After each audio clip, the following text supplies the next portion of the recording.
Hello everyone, welcome to the channel YK star chemistry. आज हम पढ़ेंगे consequences of Nernst heat theorem.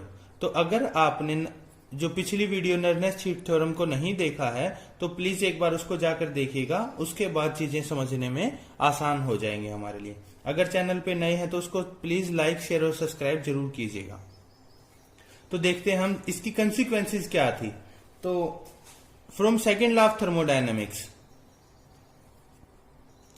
हमारी Nernst heat theorem क्या थी कि limit temperature 0 D delta G upon D T is equal to limit temperature 0 लगाई थी हमने किसके, D delta H upon D T is equal to 0 कि आपका जैसे जैसे टेम्परेचर आपका 0 होगा, एब्सोल्यूट 0 पे आपका डेल्टा जी किसके बराबर हो जाएगा, डेल्टा एच के, और वो दोनों किसके बराबर हो जाएंगे, 0 के बराबर हो जाएंगे। और दूसरा क्या था कि जैसे जैसे टेम्परेचर डिक्रीज हो रहा था, हमने ग्राफ से देखा था कि जैसे जैसे टेम्परेचर डिक्रीज हो रहा था डेल्टा जी और डेल्टा एच दोनों एक दूसरे को एसिम्पोटिकली क्या आ रहे थे, अप्रोच कर रहे थे, और एब्सोल्यूट 0 पे उनकी वैल्यू एक दूसरे के बराबर हो जाती है और किसके, 0 के भी बराबर हो जाती है। यहाँ पे ग्रेजुअल डिक्रीज हमने इसको देखा था। ये आपकी नर्नेस्ट हीट थ्योरम थी। तो अब हम उसकी कंसिक्वेंसेस पढ़ेंगे कि सेकेंड लॉ ऑफ थर्मोडायनेमिक्स से कि चेंज इन क्या था, with time at constant pressure in Gibbs free energy is equal to किसके बराबर था, आपका चेंज इन एंट्रोपी के, नेगेटिव। ठीक है। और यहां पे क्या था आपका, enthalpy change with respect to time at constant pressure किसके बराबर था, आपका हीट कैपेसिटी के चेंज के बराबर था। तो हमने देखा कि फ्रॉम इक्वेशन 1 ये जो हमारी नर्नेस्ट इक्वेशन का मैथमेटिकली था जो हमने लिखा था, इसको हमने क्या मान लिया, इक्वेशन 1 मान लिया। ठीक है। तो इससे हम देखते हैं कि जो हमारी ये टर्म है, ये वाली टर्म है, ये किसके बराबर है, del of delta G D T किसके बराबर, नेगेटिव ऑफ डेल्टा एस के बराबर। ठीक है। और यहां से हम देखते हैं ये किसके बराबर है, 0 के बराबर। तो इसको हम दोनों इक्वेशन से क्या लिख सकते हैं कि एट लिमिट टेम्परेचर 0 पे जो आपका डेल्टा एस है वो किसके बराबर हो जाएगा, 0 के बराबर हो जाएगा। यहां पे हमने क्या किया, बस लिमिट्स लगाई है, टेम्परेचर 0 कर दिया, तो उस दौरान ये भी वैल्यू किसके बराबर हो गई है, 0 के बराबर हो गई है। तो ये इसकी कंसिक्वेंसेस है। इसका मतलब क्या बोलते हैं कि एंट्रोपी चेंज, ठीक है, ऐसे ही इसके लिए और इसी तरह इस इक्वेशन के लिए भी होगा कि आपका जो चेंज इन हीट कैपेसिटीज था रिएक्टेंट और प्रोडक्ट के लिए वो कितना होगा, 0 होगा। तो यहां से हम बोल पाते हैं या जनरलाइज करते हैं कि entropy change and the difference in heat capacities of product and reactant। Delta का मतलब क्या, चेंज है किस किस का, प्रोडक्ट एंड रिएक्टेंट का, at constant pressure tends to approach 0 as the temperature is lowered towards absolute 0। कहने का मतलब इनका जो चेंज है उसकी वैल्यू कितनी हो जाएगी, 0 हो जाएगी और जैसे जैसे टेम्परेचर क्या होगा, एब्सोल्यूट 0 होगा। या फिर हम बोल सकते हैं कि all processes should occur without entropy and heat capacity change in the vicinity of absolute 0, कि जब टेम्परेचर आपका एब्सोल्यूट 0 होगा उस दौरान जितने भी प्रोसेसेस होंगे उनके अंदर ना तो एंट्रोपी चेंज होगी और ना ही उनकी क्या होगी, हीट कैपेसिटी के अंदर चेंज आएगा। तो ये हम जनरलाइजेशन बोल सकते हैं। लेकिन अगर हम इसको प्रूव करके देखें तो किस प्रकार से होगा, तो देखते हैं। ये हमने पढ़ा है डीजी किसके बराबर होता है आपका, is equal to V DP negative of S D T. ठीक है। तो एट कांस्टेंट प्रेशर, क्योंकि हमें कांस्टेंट प्रेशर चाहिए, तो उस दौरान क्या होगा, हमारी जो गिब्स थ्योरम थी वो भी किस पे थी, गिब्स हेल्महोल्ट्ज इक्वेशन थी वो भी किस पे थी, कांस्टेंट प्रेशर पे। तो उसी से हमने नर्नेस्ट इक्वेशन को लिया था। तो आपका कैसी चीजें होंगी सारी, प्रेशर कांस्टेंट पे, तो डीपी आपका क्या हो जाएगा, 0 हो जाएगा। तो यहां पे हम रखते हैं, तो ये टर्म आपकी 0 हो गई। DG at constant pressure is equal to negative S D T, तो ये किसके बराबर हो गया, DG upon D T at constant pressure is equal to negative S. तो यहां से हम बोल सकते हैं कि देखो कि जैसे आपकी गिब्स फ्री एनर्जी के अंदर चेंज आएगा, जैसे आपकी गिब्स फ्री एनर्जी चेंज होगी तो आपकी एंट्रोपी भी चेंज हो जाएगी। क्यों, क्योंकि दोनों इक्वल हैं। ये चेंज होगी तो ये भी चेंज होगी, ये चेंज होगी तो ये भी। ठीक है। तो ये जब चेंज हो रही है तो क्या होगा कि d इंटू क्या आएगा, change in Gibbs free energy upon dt at constant pressure is equal to negative of क्या आएगा आपका डेल्टा S के बराबर हो जाएगा। ये कब, जब इनके अंदर चेंज आ गया है।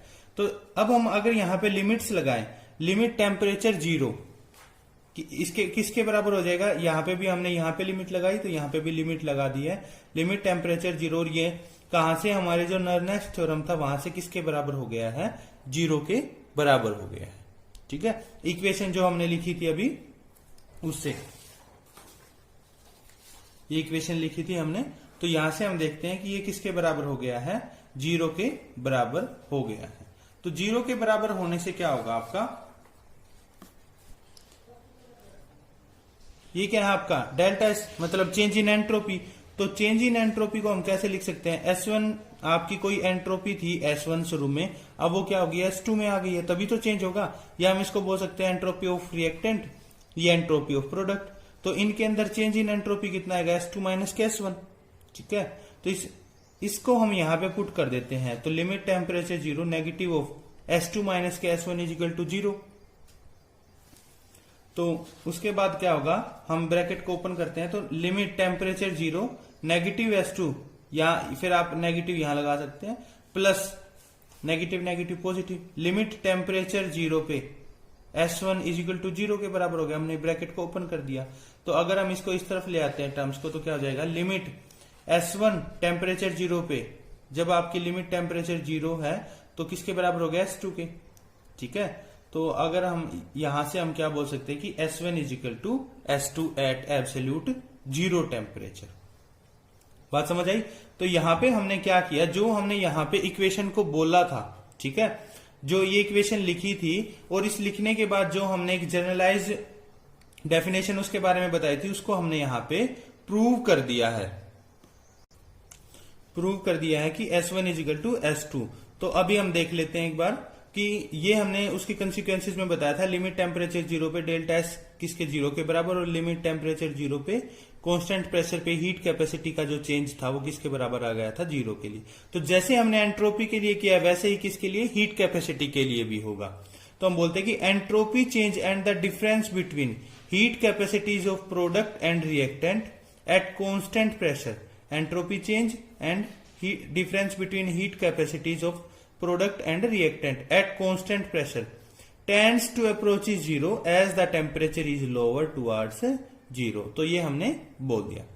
और जब हमने इसको सोल्व किया, सोल्व करने के बाद हमारे पास आता है कि S1 is equal to S2, या हम इसको लिख सकते हैं S ऑफ रिएक्टेंट, कि entropy of reactant is equal to entropy of product. S2 हमारा क्या था, प्रोडक्ट हम मान सकते हैं। तो बोलेंगे कि entropy change in the vicinity, कि all processes should occur without entropy change in the vicinity of absolute 0 और एंट्रोपी रिमेन्स सेम। कहने का मतलब कि जब आपका एब्सोल्यूट 0 टेम्परेचर होगा तो उस दौरान जो भी प्रोसेस होगा उसके एंट्रोपी के अंदर कोई चेंज नहीं आएगा, उसकी एंट्रोपी जितनी शुरू में थी उतनी ही बाद में भी रहेगी। ये इसकी क्या थी, कंसिक्वेंसेस थी, इंपॉर्टेंट है, और हमने इसको बहुत डिटेल से स्टडी कर लिया है कि क्या रीजन था, किस वजह से हम ये है बोल पा रहे हैं। तो इसके बाद क्या आते हैं, इसकी लिमिटेशंस आती हैं, कुछ ज्यादा नहीं है।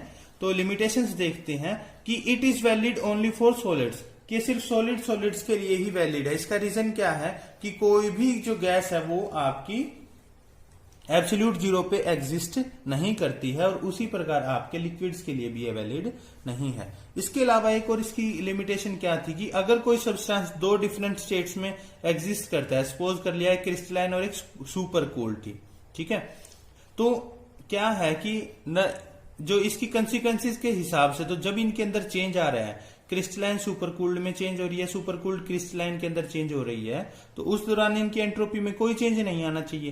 यही बात हमने यहां पे प्रूव किया है। लेकिन एक्सपेरिमेंटली हमने देखा कि बहुत लो टेम्परेचर पे, कि एट एक्सट्रीमली लो टेम्परेचर जो सुपर कूल्ड की एंट्रोपी है वो किससे ज्यादा है, क्रिस्टलाइन जो है स्टेट है, क्रिस्टलाइन स्टेट है उससे ज्यादा है।